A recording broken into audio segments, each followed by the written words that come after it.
국민의힘 대선 후보에 윤석열 후보가 선출됐습니다. 수락연설에 비상식의 이재명과의 싸움이라며 목청을 높였습니다. 앞으로 124일간의 대선 레이스가 펼쳐집니다. 더불어민주당 이재명 대선 후보는 국민의힘 대선 후보 선출인인 오늘 보수세가 강한 대구를 찾았습니다.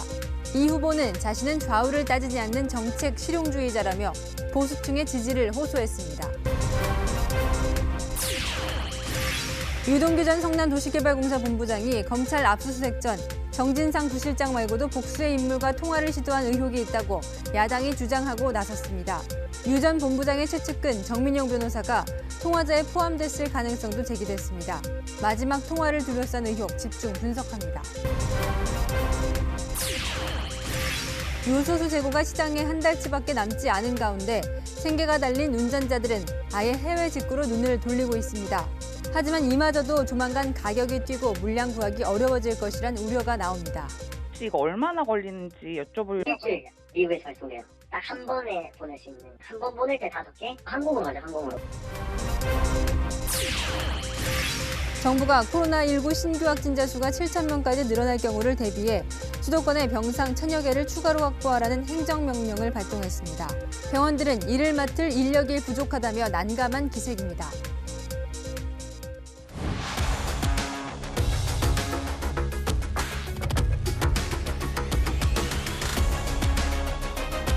뉴스의 동정민입니다. 이재명 민주당 대선 후보의 상대로 윤석열 국민의힘 후보가 결정되었습니다. 내년 3월 9일까지 124일의 본선 레이스가 시작된 거죠. 검찰총장을 그만두고 정계에 입문한 지 불과 넉 달여 만에 홍준표 의원을 제치고 제1야당의 대선 후보가 된 겁니다.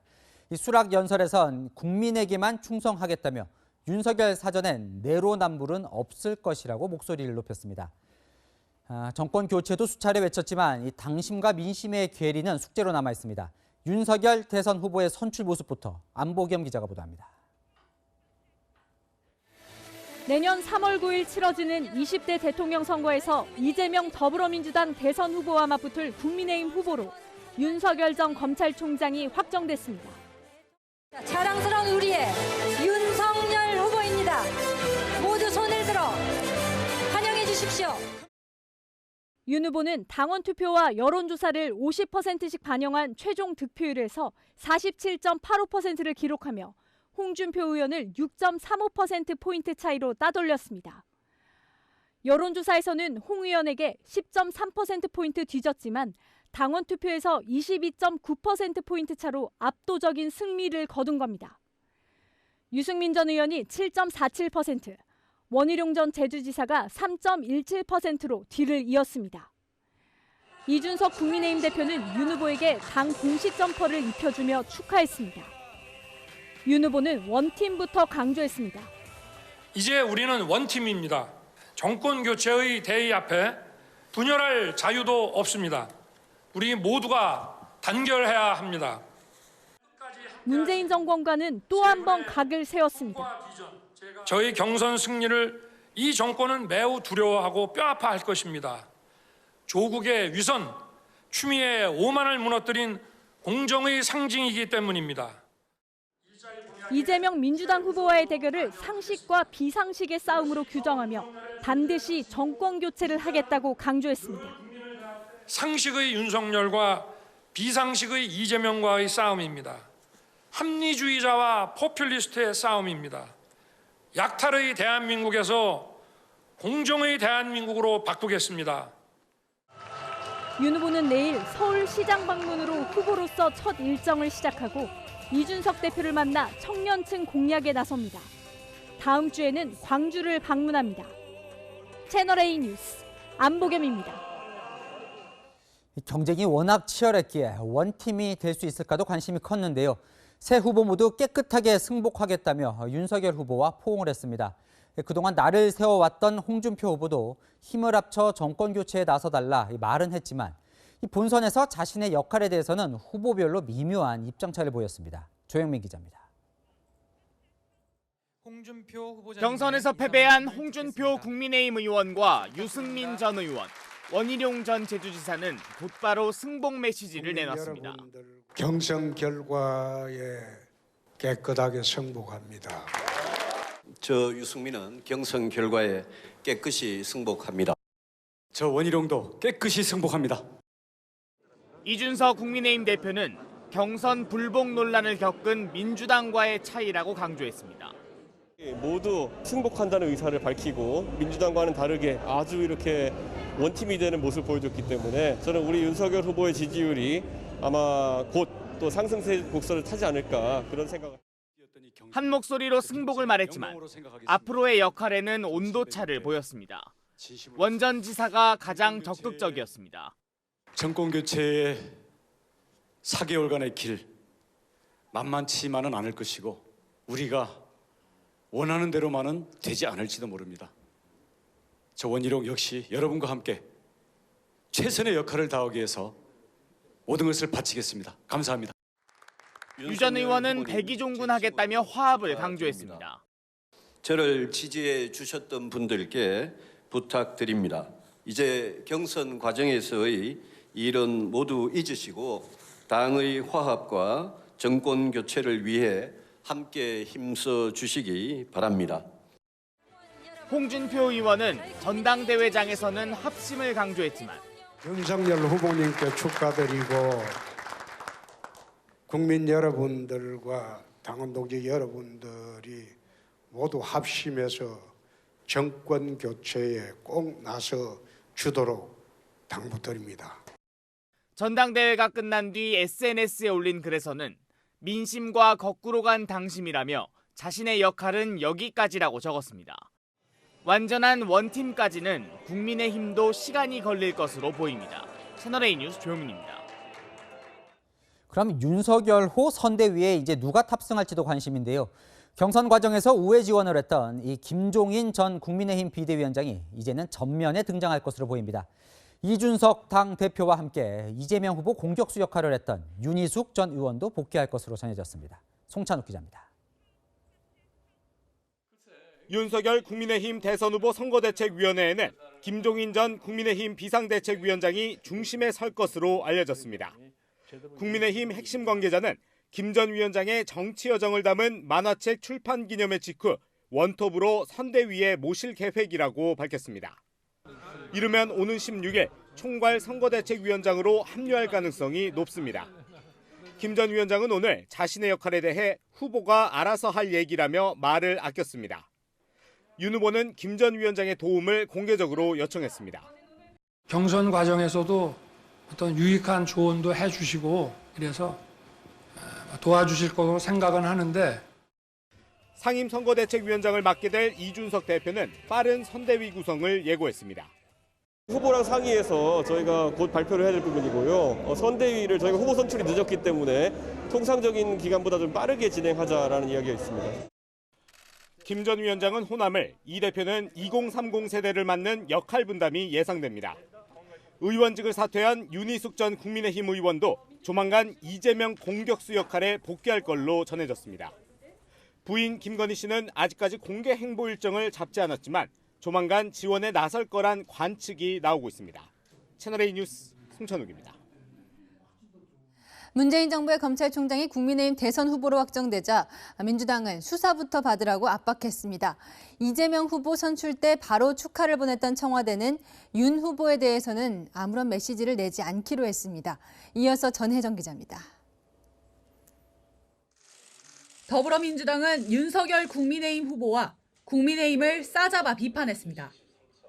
김용민 민주당 의원은 박근혜를 구속시킨 윤석열이 박근혜를 추종하는 정당의 후보가 되는 모순적인 상황이라고 지적했고, 강병원 의원은 국정비전도 철학도 전무한 정치검찰이 대통령에 도전한다고 비판했습니다. 여권이 제기한 의혹에 대해 수사를 받으라는 압박도 했습니다. 더불어민주당은 윤석열 후보 일가의 비리백화점을 철저히 검증하고 밝혀낼 것입니다. 이재명 민주당 후보가 선출됐을 땐 축하 메시지를 보냈던 문재인 대통령은 아무런 메시지를 내지 않기로 했습니다. 청와대 고위 관계자는 대통령이 이재명 후보를 축하한 건 당원으로서 한 것이라며 야당 후보는 정무수석이 따로 할 것이라고 전했습니다. 윤 후보를 키운 게 문재인 대통령이라는 평가와 무관치 않아 보입니다. 문 대통령은 취임 직후 5기수를 건너뛰면서까지 윤 후보를 서울중앙지검장으로 발탁했습니다. 서울중앙지검 검사장 윤석열, 현 대전고검 검사. 검찰총장에 임명할 때도 애정을 보냈습니다. 우리 이제 윤 총장님은 이 권력형 비리에 대해서 정말 권력에 휘둘리지 않고 추미애 전 법무부 장관과 갈등을 빚었던 올 초까지도 기대를 버리지 않았습니다. 그냥 문재인 정부의 검찰총장이다. 그리고 윤석열 총장이 뭐 정치를 염두에 두고 정치할 생각을 하면서 지금 검찰총장 역할을 하고 있다고 생각하지 않습니다. 청와대는 윤석열 후보가 대통령 면담을 요청하면 검토해보겠다는 입장이지만 면담 성사 가능성은 높지 않아 보입니다. 채널A 뉴스 전혜정입니다. 윤석열 대선 후보는 검사 시절 살아있는 권력에 대립하는 인물로 존재감을 키워왔습니다. 공개적인 자리에서 거침없는 어록을 남겼고 조금 전 보신 것처럼 문재인 정부의 검찰총장으로 화려하게 발탁됐지만 여권과 대립하는 소신 발언을 이어갔죠. 검사에서 제일 야당 대선 주자가 되기까지 그의 여정을 정한희 기자가 정리했습니다. 2013년 박근혜 정부에서 국정원 댓글 사건을 수사하며 윗선의 수사 외압을 폭로해 이름을 알린 윤석열 국민의힘 대선 후보. 당시 두고두고 회자되는 말을 남깁니다. 저는 사람에 충성하지 않기 때문에 제가 오늘도 이런 말씀을 드리는 겁니다. 이 사건으로 좌천된 윤 후보는 2016년 국정농단 사건 수사팀에 합류하며 문재인 정부에서 검찰총장으로 초고속 승진합니다. 하지만 이후 조국, 추미애 2명의 법무부 장관과 맞서며 여권과도 대립각을 세웠습니다. 과거에는 안 그러셨지 않습니까? 검찰총장은 법무부 장관의 부하가 아닙니다. 결국 임기를 142일 앞두고 검찰총장에서 물러납니다. 상식과 정의가 무너지는 것을 더 이상 지켜보고 있기 어렵습니다. 검찰에서의 제 역할은 지금 이제까지입니다. 정권 교체. 야권 대선 주자로 초반에는 대세론을 펼쳤지만 이딴 구설로 경선 막판 홍준표 의원과 박빙 승부를 펼쳐야 했습니다. 부적이라고는 생각을 했으면 제가 손바닥에 그러고 다녔겠습니까? 뭐 전두환 대통령이 군사 쿠데타와 그 5.18만 빼면 잘못한 부분이 이제 그런 부분이 있지만 그야말로 정치는 잘했다고 얘기하는 분들이 많습니다. 고발 사주 의혹과 처가 관련 각종 수사 등으로 리스크를 안고 있는 윤 후보. 고비마다 승부수를 던져온 윤 후보가 최대 승부처인 대선 앞에 섰습니다. 채널A 뉴스 정한입니다. 네, 국민의힘 대선 후보로 선출된 윤석열 후보 나와 있습니다. 축하드립니다. 예, 고맙습니다. 네, 이 수락 연설 중에요. 윤석열 사전에 내로남불은 없을 것이다. 이 말이 아주 인상 깊던데요. 앞으로 내로남불 하시면 이 발언 부메랑으로 계속 언론들이 틀 것 같던데 자신 있으십니까? 네. 뭐 잘못한 거 있으면은 뭐 언제든지 강한 질책을 받으면서 해야 되지 않겠습니까? 수락 연설한 후에도 그렇고요. 결과 발표 후에도 이 홍준표 후보와 여러 번 이 포옹을 하던데 홍 후보도 깨끗하게 승복을 했습니다. 홍 후보가 선거에서도 역할을 하게 될까요? 저는 뭐 그렇게 기대를 하고 하여튼 조만간에 빠른 시일 내에 우리 홍 후보님 뵙고 함께 정권 교체를 해나가는 방향에서 좀 큰 도움을 부탁드릴 생각입니다. 김종인 전 비대위원장의 역할에 관심들이 많은데요. 어떤 역할을 좀 할 수 있을까요, 선거에서? 그래서 아무래도 뭐 한국 정치에서 가장 많은 경험을 가지고 계신 분이고 또 아마 좀 도와주시지 않겠나 그렇게 생각을 하고 있습니다. 네. 경선 이후에는 함께하자 이런 얘기를 그전에 하시진 않았고요. 제가 좀 도움을 좀 많이 도와주십사 하는 말씀을 계속 드렸습니다. 네. 자, 이 국민의힘 당원을 보니까요. 대통령 후보가 이제부터 당무에 우선권을 갖게 됩니다. 그러면 이준석 대표의 역할이 지금과 좀 달라질까요? 글쎄 뭐 당과 이 대선이라고 하는 것이 그 당과 후보가 함께 치러야 되는 것이기 때문에 당연히 원팀으로서 잘 화합을 해서 그 선거를 치러야 된다고 생각하고 있습니다. 네. 안철수 국민의당 후보와도 소통을 하고 있다 이런 말을 한 적이 있습니다. 안 후보와 당일화가 필요하다고 보시는 거죠? 글쎄 우리 안 후보님이 뭐 저도 안 후보님하고 모르는 사이가 아니고 또 정치 시작한 지 얼마 되지 않아서 바로 우리 공개 오찬도 하고 했습니다마는 공당의 대표로서 그래도 우리 정치에 많은 기여를 해오신 분이 대선 출마를 선언을 했는데 바로 단일화 얘기를 한다는 것은 그분에 대해서 저는 예의가 아니라고 생각하고요. 다만 우리 안 후보님이나 또 우리 야권의 그 많은 정치인들이 정권 교체라고 하는 그 대의 명분에 대해서 큰 책임과 또 공감을 하고 있기 때문에 저희는 뭐 큰 틀에서 야권의 그 통합이라는 그림이 그려질 수 있을 것으로 기대하고 있습니다. 네. 그러나 지금 단일화 얘기를 하는 거는 좀 제 입장에서는 그거는 좀 맞지 않는 거 아니냐 이렇게 생각이 됩니다. 네. 자, 청와대가요. 야당 후보가 만나겠다고 하면 문재인 대통령도 만남을 검토하겠다는 뜻을 밝힌 바가 있습니다. 혹시 문 대통령에게 만나자 이렇게 이야기할 의향이 있으신지요? 글쎄 이제 앞으로 그 조직도 좀 그 선거 조직도 좀 짜고 저희 내부에서 좀 논의를 거쳐서 이런 중요한 결정들을 해 나갈 생각입니다. 아니 그러면 이렇게 한번 여쭤볼게요. 사실 문재인 대통령이 임명한 검찰총장이셨어요. 그런데 지금 이제 정권 교체를 외치는 제1야당의 대선 후보가 됐습니다. 개인 소외에도 좀 남다르실 것 같아요. 뭐 저는 공직 생활이나 또 퇴직한 이후나 국민만 바라보고 살아왔지 다른 거는 일절 생각해 본 적이 없기 때문에 국민에게 도움을 주는 정권이냐 국민에게 도움을 주고 혜택을 주는 정치냐 그 반대냐 이런 것만 관심이 있습니다. 네. 자, 이제 이재명 민주당 후보와 어쨌든 상대를 하게 됐습니다. 정권 교체를 강하게 외쳤는데 승리 전략 준비하신 게 뭘까요?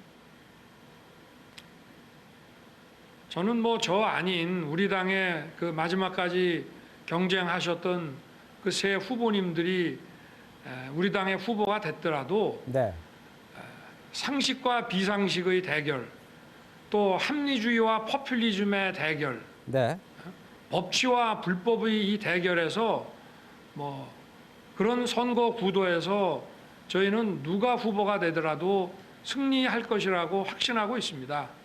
네.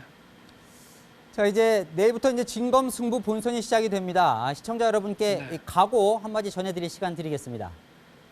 네. 하여튼 뭐 3월 9일 0시까지 후회 없는 그 국민들께 후회 없는 그 선거 운동을 했다고 보여드릴 수 있을 만큼 아주 최선을 다해서 하겠습니다. 네. 네. 국민에게만 충성하겠다는 약속 꼭 지켜주시기 바랍니다. 오늘 말씀 감사합니다. 네. 감사합니다. 고맙습니다. 네. 자, 대장동 의혹 속보로 이어갑니다. 유동규 전 성남도시개발공사 본부장이 검찰 압수수색 직전에 창밖으로 던진 이 휴대폰. 이 휴대폰으로 압수수색 직전에 누구와 통화를 했는지가 최대 관심사로 떠오르고 있습니다. 자, 이재명 후보 최측근인 정진상 비서실 부실장과 통화했다는 소식 전해드렸는데요. 이 통화한 대상이 그 한 명이 아니라는 의혹이 제기됐습니다. 김혜지 기자입니다. 인도 위로 툭 떨어지는 유동규 전 본부장의 휴대전화. 검찰의 압수수색 직전 유동규 전 본부장이 주거지 창문 밖으로 던진 전화기입니다. 이 전화기로 이재명 더불어민주당 대선 후보 캠프에 정진상 비서실 부실장과 통화한 뒤였습니다.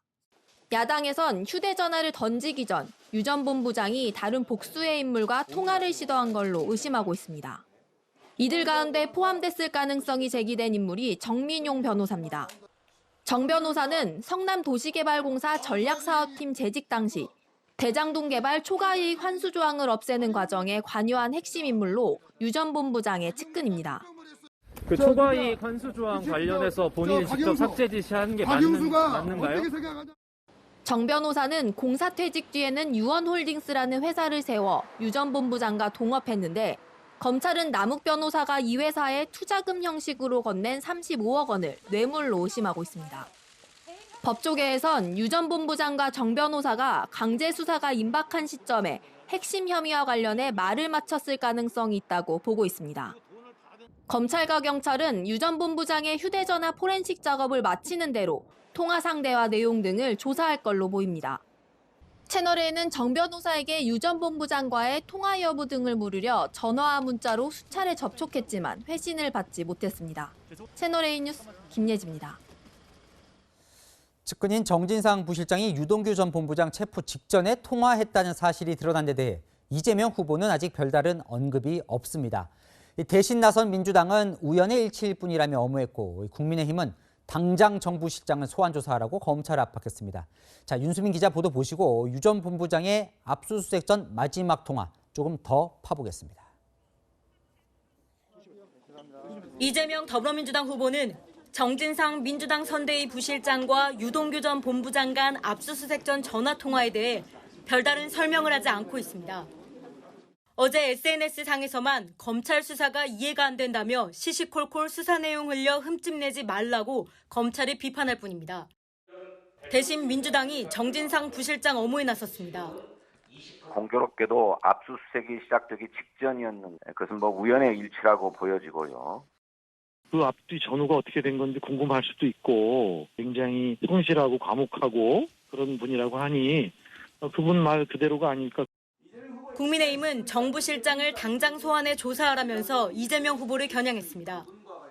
정진상 씨가 그 통화 결과를 이재명 후보에게 보고하지 않았다는 변명을 믿을 수 있는 사람이 또 어디에 있겠습니까? 정진상 씨의 전화기로 이재명 후보와 유동규 씨가 직접 통화를 하였을 가능성에 대하여도 철저한 수사가 필요하다고 생각합니다. 그러면서 이 후보가 지난달 국정감사에서 했던 발언도 위증일 수 있다며 문제 삼았습니다. 혹시 정진상 보좌관으로부터 보고를 받았습니까? 신문 언론에 나온 걸 봤다니까요. 다른 누구로부터도 이 전화로 이 당시에 유동규 체포 과정 관련돼서 보고받은 적 없습니까? 모르겠는데요. 원희룡 전 제주지사는 유동규 전 본부장이 압수수색 직전 통화한 또 한 명이 있다며 누군지 밝혀지면 이 후보는 후보직을 내려놔야 할 것이라고 경고했습니다. 채널A 뉴스 윤수민입니다. 자, 유동규 전 본부장은 압수수색 직전 누구와 통화를 했고 무슨 이야기를 나누었을까요? 사회부 박건영 기자 나왔습니다. 자, 누구와 통화를 한 겁니까 그때? 네, 야권에선 유동규 전 본부장의 압수수색 직전에 복수의 인사와 통화를 한 걸로 의심하고 있습니다. 지금까지 밝혀진 걸로 보면요. 우선 이재명 후보의 측근인 정진상 민주당 선대위 비서실 부실장이 있고요. 또 유 전 본부장과 성남도시개발공사에서 같이 근무했던 정민용 변호사와도 통화 가능성이 제기되고 있죠. 이 국민의힘 원희룡 전 제주지사는 이재명 후보의 측근인 제3의 인물이 있다 이런 주장도 하고 있습니다. 네, 그 제3의 인물이 누구인지는 아직 안 나온 거고요. 네, 원 전 지사는 누군지 밝힐 순 없다 이렇게 얘기를 했는데요. 함께 들어보시죠. 저는 그 정민용 변호사 말고 저는 측근의 통화 사실을 얘기하는 겁니다. 파장이 큰 정도가 아니라 이재명 후보는 아마 후보 내려놔야 될 겁니다. 이 후보의 측근 누구를 말하는 건지 또 통화가 있었다면 무슨 내용으로 어떤 성격이었는지 정치권 전체가 주시하고 있습니다. 그럼 이 유 전 본부장이 그때 누구와 통화했는지가 왜 중요한 겁니까? 이 유 전 본부장이 통화한 시점이 문제인데요. 바로 검찰 압수수색 바로 직전이었습니다. 이 검찰이 강제 수사에 나선다는 정보를 사전에 알았는지 이것도 논란이고요. 또 유 전 본부장이 이른바 윗선에 구명 요청을 했거나 공범으로 지목된 인사들과 말 맞추기를 시도했을 가능성도 있기 때문입니다. 그런데요, 그렇게 중요한 걸 검찰은 이 수사를 안 하고 있다고 공식 밝혔다면서요? 네, 검찰은 오늘 유 전 본부장 통화 기록 확인을 못했다 이렇게 밝혔는데요. 사실 검찰이 어떤 부분은 수사를 하지 않고 있다 이렇게 밝히는 게 굉장히 이례적인 일이거든요. 그렇죠. 근데 이게 압수수색 직전에 유 전 본부장이 통화에 쓰고 창밖으로 던진 전화는 경찰이 확보해서 포렌식 중인 건 맞습니다. 검찰은 경찰이 포렌식 분석 결과를 통보하지 않았다 이렇게 설명했는데요.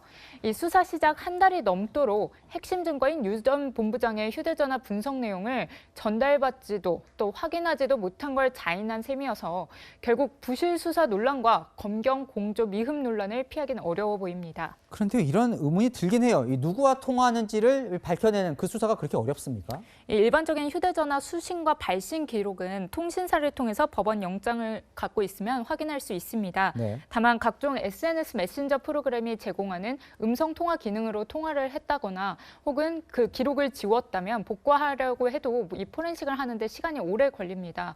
경찰도 유 전 본부장 전화기에 깔린 특정 메신저 앱 관련 포렌식에선 큰 진척을 보지 못한 걸로 전해집니다. 시간이 꽤 걸리겠군요. 네, 지금까지 사회부 박건영 기자와 살펴봤습니다. 네. 요소수 대란은 계속되고 있습니다. 구하기 너무 힘들지만 시장에 아직 한 달치 정도 재고가 남았다는데 생계가 달린 운전자들 직접 해외 직구까지 나서고 있습니다. 먼저 황수연 기자입니다. 요즘 시내 주유소를 탈탈 털어도 못 구하는 게 요소수입니다. 화물차 운행을 못할 판이자 생계가 걸린 운전자들은 구하기만 한다면 가격은 문제가 아니라고 말합니다. 저희가 주행을 안 할 수도 없는 상황이고 하다 보니까 최대한 국내에서 어떻게 조금이라도 더 주더라도 구하려고 노력을 하고 있죠. 근데 잘 안 돼요. 하지만 국내에서 구하기는 하늘의 별 따기가 되자 해외에 직접 구매하는 직구로 눈을 돌리고 있습니다. 수출 제한에 나선 중국은 요소수 직구까지 일찌감치 막혔고 결국 대체제로 찾은 곳이 미국과 일본입니다. 10리터 한 박스에 89,000원. 비행기로 일주일 안에 실어오지만 정작 국내 가격과 별 차이가 없습니다. 일주일 미국에서 발송돼요. 딱 한 번에 보낼 수 있는 5개? 항공은 맞아, 항공은. 지금은 그나마 쉽게 구할 수 있지만 앞으로 물량이 귀해지고 가격도 천정부지 치솟을 것으로 전망됩니다. 지금 텍스 없는 지역에서 구한 거거든요. 주마다 정책이 달라서 그 주에 있는 거 물량 끝나면 다른 주로 이동할 건데 텍스가 붙어요. 그러니까 한국에서 뭐 어떻게 해결하지 않는 이상 몰라요, 가격이. 이러다 해외 직구로도 요소수를 못 구하는 것 아니냐는 우려마저 나옵니다. 채널A 뉴스 황수연입니다. 요소수를 반드시 써야 하는 자동차의 저감 장치를 끄거나 산업용 요소수를 차량용으로 전환하자는 대책도 나오는데 실현 가능성 낮습니다. 정부의 뒷북 대응과 탁상 공론에 대한 비판이 높아지고 있습니다. 박지혜 기자입니다. 환경부는 산업용을 써도 매연 저감 기준에 충족하는지 살펴보고 있는데 문제는 그게 아닙니다. 차량용과 산업용 요소수는 촉매부터 요소 함량까지 다 달라 정제하지 않고 쓰면 차량이 망가지기 때문입니다. 순도나 이런 것들이 떨어지는, 그러니까 불순물이 굉장히 많이 들어간 것들이 많다는 겁니다. SCR에 들어가는 것은 요소수가 굉장히 순도나 농도가 정밀해야 되고 고장이 나면은 수백만 원 이상이 교체비가 들어갈 정도로. 그렇다고 요소 정제 설비는 새로 갖추는 건 돈 들이는 것에 비해 경제성이 없습니다. 다시 수입되길 마냥 기다릴 수밖에 없는데 생계가 걸린 화물차 운전자들은 차라리 한시적으로 매연 저감 장치를 끄고 주행할 수 있게 해달라고 주장합니다. 하지만 겨울 난방으로 배기가스 배출에 민감한 시기인데다 기술적으로도 어렵습니다. 무엇보다 국내 경유 차량 매연 저감 장치 90%를 독일 보쉬가 공급했는데 유로6 국제 환경 기준을 깨고 한국만 시스템 설정을 바꿔줄 리 만무합니다. 중국 정부가 요소 수출 제한을 한 건 지난달 15일. 개인 통관을 막고 지금 화물차에 실어놓고 충당하려고 하는 배들에서 다 꺼내서 수출 금지 품목이 있으면 전부 다 지금. 정부는 20일간 손 놓고 있다 어제 청와대가 부랴부랴 국가안전보장회의 NSC까지 열었지만 뾰족한 수를 내놓진 못했습니다. 저도 잘 몰랐고 많은 국민들이 잘 몰랐습니다만 이것은 미리미리 좀 채웠어야 되는 아쉬움이 있습니다. 뒷북 대응에 탁상 공론만 하는 정부 대응에 비판이 쏟아지고 있습니다. 채널A 뉴스 박지혜입니다. 요소수 매점 매석과 보이스피싱 사기까지 등장했지만 요소수 나눔으로 절박한 이웃을 챙기는 마음 따뜻한 시민들도 나타났습니다. 조현진 기자가 보도합니다. 인천의 한 주유소. 요소수가 필요한 소방차와 119 구급차는 그냥 오라는 현수막이 걸렸습니다. 이 주유소 대표는 거래처 등을 통해 3리터짜리 요소수 120개를 구했습니다. 자신이 운영하는 주유소 6곳에서 국민의 생명과 안전을 지키는 소방 차량과 구급 차량에 요소수를 무료로 제공하고 있습니다. 우리 사회에 꼭 필요한 곳에 써야 한다는 생각에 결단을 내렸습니다. 저희도 구하기가 힘든데 구급대원 차량들은 얼마나 요소수를 더 힘들게 구할까 그런 좋은 취지에서 진행하게 되었습니다. 중고물품 거래 사이트에도 요소수를 나누고 싶다는 글들이 잇따라 올라오고 있습니다. 한 판매자는 요소수 10리터를 앞서 구매한 가격인 15,000원에 내놓는다며 누군가에게 생계가 걸린 일에 돈장난하고 싶지 않다는 글을 올렸습니다. 요소수를 구하지 못해 일을 못한다는 기사를 봤다며 화물 종사자에게 무료로 요소수를 나누겠다는 판매자도 등장했습니다. 요소수 대란을 놓고 정부가 뾰족한 대책을 내놓지 못하는 상황. 어려움을 극복하는 데 도움이 되고 싶다는 온정의 손길이 사회에 잔잔한 감동을 주고 있습니다. 채널A 뉴스 조현진입니다. 단계적 일상 회복이 시작된 이후 확진자가 계속 늘어나고 있습니다. 사흘째 2,000명대 중반인데 정부는 7,000명까지 늘어날 가능성에 대비하고 있습니다. 중증 환자 치료가 가장 고비입니다. 허욱 기자입니다. 코로나19 신규 확진자가 사흘째 2,000명대가 나왔습니다. 정부는 신규 확진자가 7,000명까지 늘어날 경우를 대비하고 나섰습니다. 외국의 사례도 보게 되면 일상을 보게 되게 되면 반드시 한두 달 내로 확진자가 많이 증가한 사례가 또 있습니다. 신규 확진자의 80%가 몰린 수도권에 코로나 환자 병상 1,000여 개를 추가 확보하라고 병원에 행정명령을 발동한 겁니다. 상급 종합병원들은 준중증 환자 병상 402개, 종합병원급 병원들은 일반 코로나 환자 병상 692개를 추가로 마련해야 합니다. 수도권의 현재 병상 가동률은 60% 수준이지만 병상을 준비하는 데 4주가량 걸린다는 점을 고려했습니다. 하지만 의료 현장에서는 감염병 환자를 돌볼 전문 인력도 확보돼야 한다고 주장합니다. 항상 늘 강조하는 게 베드 중심이 아니라 충분한 인력이 중요하다라고 말을 하고 있는데 정부가 인력난 해소를 위해 파견 인력을 지원하고 있지만 전문성이 부족하다는 겁니다. 코로나 병상 확보로 인해 다른 질병을 가진 환자들이 제대로 치료받지 못한다는 우려도 있습니다. 원래 중환자실에 입원을 해야 할 환자가 그 중환자실로 못 오고 계속 병실에서 치료하면서 제대로 된 케어를 못 받고 있는 상황이고요. 의료연대본부는 공공병원 인력 문제 해결을 촉구하며 오는 11일 총파업을 예고한 상황입니다. 채널A 뉴스 허욱입니다. 우리보다 먼저 위드 코로나를 선언한 유럽이 심각한 4차 대유행 국면에 접어들었습니다. WHO는 유럽이 또다시 팬데믹 진원지가 됐다며 50만 명이 추가로 숨질 수 있다고 경고했습니다. 유주은 기자입니다. 베를린에 있는 식당 안내문에 적혀있는 투지 규칙. 접종 완료자와 완치자들은 자유롭게 입장이 가능합니다. 백신 접종률 60%를 넘어선 지난 8월부터 독일에서 시행된 위드 코로나 3G 정책 가운데 두 가지 규칙입니다. 그러나 석 달 만에 일일 확진자는 최고치를 갈아치웠습니다. 대유행의 정점이던 지난해 12월보다 높습니다. 결국 거리 곳곳에 마스크 착용 안내문이 다시 붙었고 시민들도 대부분 마스크를 썼습니다. 노인시설을 중심으로 시작한 부스터샷 역시 속도가 나지 않고 있습니다. In diesen 3 Monaten hat es bis heute nur gut 2 Millionen Auffrischimpfungen in Deutschland gegeben. Das ist zu wenig. 세계보건기구 WHO는 방역 조치 완화와 일부 지역의 낮은 백신 접종률을 유럽의 4차 대유행 원인으로 꼽았습니다. 유럽이 또다시 팬데믹의 진원지가 됐다는 경고도 내놨습니다. If we stay on this trajectory, we could see another 500,000 COVID-19 deaths in Europe and Central Asia by the 1st of February next year. 4만 명대 확진자가 매일 쏟아지고 있는 영국은 백신에 이어 먹는 코로나19 치료제 사용도 세계 최초로 승인했습니다. 증상 발현 5일이 지나지 않은 18세 이상 환자가 복용 권고 대상입니다. 다만 의료 현장에 공급되는 시기는 아직 알려지지 않았습니다. 채널A 뉴스 유주은입니다. 대선 뉴스로 돌아갑니다. 윤석열 전 검찰총장이 국민의힘 대선 후보로 확정된 오늘 더불어민주당 이재명 후보는 보수 텃밭 대구를 찾았습니다. 윤 후보를 향해 선의의 경쟁을 하자고 여유를 보였는데요. 김철웅 기자가 취재했습니다. 더불어민주당 이재명 후보가 국민의힘 대선 후보 선출날에 맞춰 대구 서문시장을 처음 찾았습니다.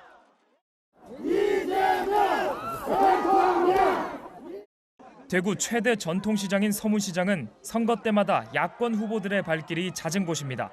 두 차례 대선을 치른 문재인 대통령도 대선 땐 방문한 적이 없습니다. 일부 상인들은 부정적인 시선을 보내기도 했지만 이 후보 주변으로 하루 종일 인파가 몰렸고 이 후보는 직접 장을 보기도 했습니다. 경북 안동이 고향인 이 후보가 보수 색채가 강한 대구를 찾은 것은 확장성 있는 후보란 점을 보여주기 위해서입니다.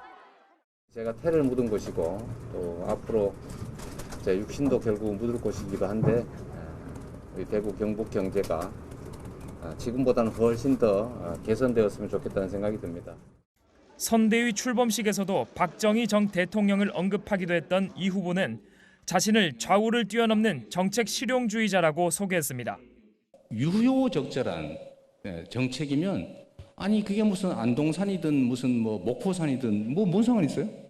김대중 정책이냐, 또 박정희 정책이냐, 좌정책이냐, 우정책이냐 이거 따르지 말고 정말 우리 국민들에게 필요한 일을 해 나가야 되지 않겠냐. 상대 후보로 결정된 윤석열 국민의힘 대선 후보에 대해선 선의의 경쟁을 했으면 좋겠다며 여유 있는 모습을 보였습니다. 채널A 뉴스 김철웅입니다. 이재명 후보는 오늘도 전국민 재난지원금 추가 지급을 요구했습니다. 하지만 국회에 나온 김부겸 총리 역시 다시 한번 난색을 표했습니다. 최수연 기자입니다. 국회 예결위에 출석한 김부겸 국무총리와 홍남기 경제부총리는 이재명 민주당 후보의 전국민 재난지원금 지급에 난색을 표했습니다.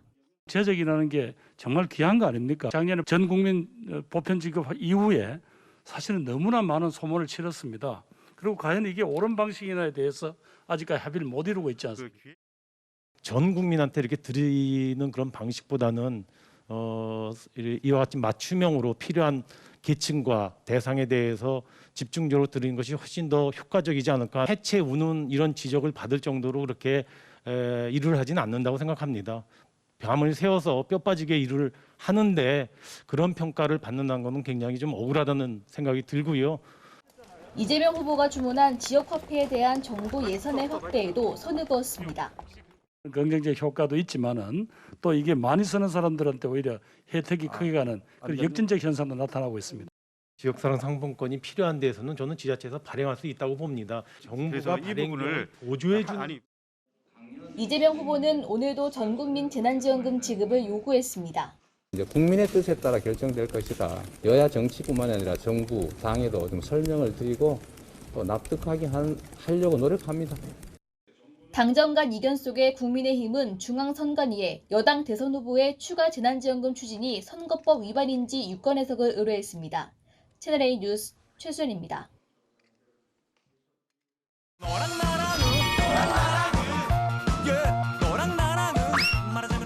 여랑야랑 정치부 김민지 기자와 함께합니다. 첫 번째 주제 보시죠.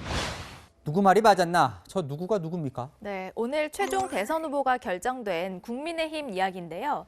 윤석열의 조직이냐, 홍준표의 바람이냐, 참 승부 예측이 어려웠죠. 윤석열, 홍준표 캠프는 어제까지 각자 이렇게 승리를 자신했었습니다. 10에서 15%포인트 사이, 또 보수적으로 본다면 10%포인트 안팎, 이런 쪽의 승리를 예상하고 있고요. 당원에서 상당히 따라잡아서 그다음에 이제 여론조사에서 10% 가까이 저희가 이기니까 한 자릿수 차이로 저희가 이기고. 윤석열 후보가 이겼으니까요. 윤 후보 캠프가 맞았던 걸까요? 네, 총 득표율 차가 6.35%포인트로 윤석열 캠프가 생각했던 10%포인트보다 차이는 좀 적었지만 윤 캠프가 더 맞췄다고 봐야겠죠. 또 홍준표 후보는 이런 전망도 했었거든요. 제가 65% 당원 투표가 되면 압도적으로 이길 것이다. 여론조사에 후보가 이기면 당원 투표에 60% 적더라도 무조건 이기는 후보로 사용하고 있습니다. 여론조사 승리로 당원 투표를 뒤집을 수 있다고 본 건데요. 뚜껑을 열어보니까 여론조사에서 10%포인트를 앞서고도 당원 선거인단 투표에서 8만 표 넘게 지면서 뒤집지는 못했습니다. 홍준표 후보가 마지막에 이제 바람을 타긴 했지만은 당심에 있어가지고는 조직력에서 우위를 보인 윤석열 후보가 좀 더 강세를 보인 게 아닌가. 그러게요. 홍 후보 이 결과 발표 직후에 바로 이제 승복하겠다고 하면서도 그 말하는 이 표정이 참 복잡해 보이더라고요. 네, 맞습니다. 홍 후보는 오늘 오전 SNS에요. 경선에 마치는 소회를 적은 글에 백의종군 하겠다는 말을 추가했다가 또다시 지우는 등 고심한 흔적이 보이기도 했고요. 또 결과 예측이 하도 어렵다 보니까 한 언론사는 결과 발표 전 미리 작성해놓은 윤 후보의 승리 기사를 실수로 올려서 사과를 하는 일도 있었는데요. 유권자 마음은 그 누구도 함부로 넘겨짚기 어려운 것 같습니다. 네, 다음 주제 보겠습니다. 자, 오락가락 복당. 윤미향 의원 이제 민주당으로 복당을 합니까? 윤 의원이 지난 6월 권익위원회의 전수조사로 배우자 부동산 명의신탁 의혹이 제기돼서 탈당했었죠. 경찰 수사 결과 불송치 처분을 받았다고 오늘 SNS에서 밝혔습니다. 이 다른 의원이죠. 모친의 농지법 위반 혐의로 6월에 같이 탈당했던 양이원영 의원. 네. 무혐의 받고 지난달에 복당을 했거든요. 네, 그래서 민주당도요. 처음에는 복당에 대해서 긍정적이었습니다. 복당해야죠. 무혐의 처리되면 다시 복당하겠다라고 이미 공언한 바 있으니까요. 그렇게 처리될 겁니다. 그런데요, 이후에 말이 달라졌습니다. 민주당은 문자 메시지를 통해서 윤 의원의 복당 문제를 기소된 다른 사건들의 재판 결과 등을 종합해 판단할 예정이라고 공지한 겁니다. 다른 사건이라면 지금 재판이 진행 중인 이제 정의기억연대 후원금 횡령 건이 있을 것 같은데요. 오락가락하는 건 아무래도 여론 때문이겠죠. 네, 그 점을 무시할 수는 없겠죠. 오늘 발표된 여론조사를 보면요. 민주당 지지도는 국민의힘에 뒤지고 있는데요. 추세가 참 중요한데 국민의힘은 2016년 총선 이후 최고치를 기록한 반면 민주당은 지난주보다도 3%포인트 떨어졌습니다. 대선이 워낙 살얼음판이니까요. 악재라고 생각하면 미룰 것 같기도 해요. 네, 윤 의원의 비위를 폭로했던 이용수 할머니의 반감도 여전합니다. 저는 입에 담고 섭지도 안 하고 이 존재가 오래입니다. 그건 윤미향은 모릅니다. 결과에 따라 복당을 시켜준다며 당대표가 나서서 공언을 하긴 했는데 여론도 동시에 살펴야 하는 민주당. 참 속내가 복잡해 보입니다. 어차피 의원 활동은 계속 하는 거니까요. 당장 복당 안 한다고 윤미향 의원이 크게 불편할 것도 없어 보이더라고요. 여랑야랑이었습니다.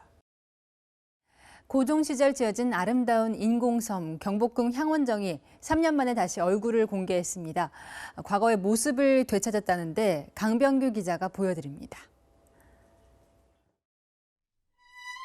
경복궁 안 깊숙이 들어가면 가을 향취를 뽐내는 향원정이 있습니다. 799개의 나무 말뚝을 박아 기울어진 곳을 바로잡은 뒤 능화지로 도배해 3년 만에 제 모습을 되찾았습니다. 일제강점기와 한국전쟁을 거치면서 남쪽으로 옮겨진 취향교는 원래대로 북쪽에 자리 잡았습니다. 고종과 명성 황후가 손님들과 휴식을 취하던 향원정. 2층에서는 경복궁이 한눈에 내려다 보이고 1층에는 온돌까지 설치돼 있습니다. 가장자리에만 연기가 통하는 희귀한 형태. 이곳 향원정에서는 가을의 멋을 한눈에 감상할 수 있는데요. 가을뿐만 아니라 사계절 밤낮 상관없이 고종은 이곳에서 휴식을 취했을 것으로 보입니다. 전등 시설이 돼 있었습니다. 그러면 여러 명이 이제 야간에도 어떤 즐길 수 있는 아니면 휴식을 취할 수 있는 그런 공간이었지 않을까 하는. 우리나라 최초 발전기가 설치된 곳이자 최초로 스케이트를 선보인 공간. 하지만 을미사변의 아픔도 목격하며 안타까운 사연을 담은 역사적 장소. 향원정은 내년 4월 특별 관람 형태로 일반인에게 개방될 예정입니다. 채널A 뉴스 강병규입니다. 올해 10월은 기상 관측 이래 가장 기온 변덕이 심했습니다. 일 평균 기온 최고값은 22.6도까지 치솟았지만 최저값은 6.4도로 기온차가 16도나 났는데요. 아열대 고기압의 영향으로 고온 현상이 계속되다가 북쪽 찬 공기가 밀려와 이상 한파가 나타난 겁니다. 이제는 11월에 접어들었는데 이러한 기온 변덕은 여전합니다. 입동일 일요일까지 한낮 기온 20도를 웃도며 온화하지만 월요일 전국에 강한 비바람이 친 뒤 낮부터 급격히 추워지겠는데요. 주 후반까지 초겨울 추위가 기승을 부리겠고요. 또 중부지방엔 첫눈이 내릴 가능성도 있습니다. 내일 아침도 안개가 짙게 끼겠습니다. 중서부 지역은 먼지까지 뒤엉켜서 시야가 답답하겠지만 낮부터 안개와 먼지 모두 옅어지겠습니다. 내일은 제주에 비가 살짝 지나겠고요. 그 밖은 대체로 맑겠습니다. 한낮에 서울은 21도, 광주는 22도로 일교차가 크겠습니다. 날씨였습니다. 중국이 요소수 수출을 제한하겠다고 처음 발표한 게 찾아보니 지난달 11일이었습니다. 그러니까 25일 전이었던 거죠. 우리나라 요소수 97%를 차지하는 이제 중국산 공급길이 막힌 건데요. 그럼 그동안 우리 정부는 뭘 했을까요? 수입길이 실제 막힌 뒤에도 한참 뒤인 이달 2일에서야 첫 관계부처 회의를 하고요. 청와대는 오늘 요소수 TF를 꾸렸습니다. 오죽하면 여당 대표마저 늦었다고 질타를 하는 상황인데요. 수급 늦어서 온 국민이 애태웠던 이 백신 악몽이 얼마 전이었죠. 오늘의 한마디는 무능하거나 게으르거나로 하겠습니다. 오늘 뉴스 여기까지입니다. 내일도 뉴스에입니다.